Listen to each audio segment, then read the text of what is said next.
नमस्कार मित्रांनो, तुम्ही कधी मनापासून श्री स्वामी समर्थ असा जप केला आहे का? अनेक भक्त सांगतात की हा जप केल्यावर त्यांच्या आयुष्यात आश्चर्यकारक बदल झाले. आजच्या व्हिडिओमध्ये आपण जाणून घेणार आहोत श्री स्वामी समर्थ जप केल्यावर काय बदल होऊ शकतात. श्री स्वामी समर्थ यांचे नाव अत्यंत शक्तिशाली मानले जाते.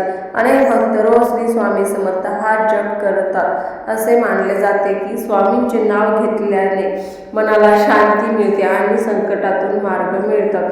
मन शांत होते. जप करताना मन हळूहळू शांत होऊ लागते. ताण, चिंता आणि नकारात्मक विचार कमी होतात.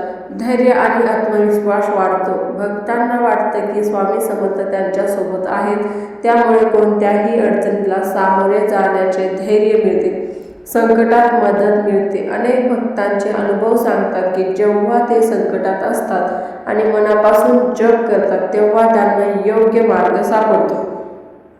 सकारात्मक ऊर्जा वाढते. जपामुळे मनात सकारात्मक विचार वाढतात आणि जीवनाकडे पाहण्याचा दृष्टिकोन बदलतो.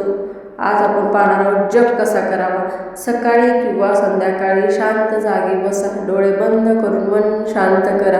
11, 21 किंवा मग 108 वेळा जप करा. मनापासून म्हणा श्री स्वामी समर्थ. मित्रांनो, जर तुम्हाला स्वामी समर्थांवर श्रद्धा असेल तर रोज काही वेळ श्री स्वामी समर्थ हा जप करा. आणि व्हिडिओ आवडला असेल तर व्हिडिओला लाईक, शेअर आणि चॅनलला नक्की सबस्क्राईब करा आणि कमेंटमध्ये श्री स्वामी समर्थ नक्की लिहा.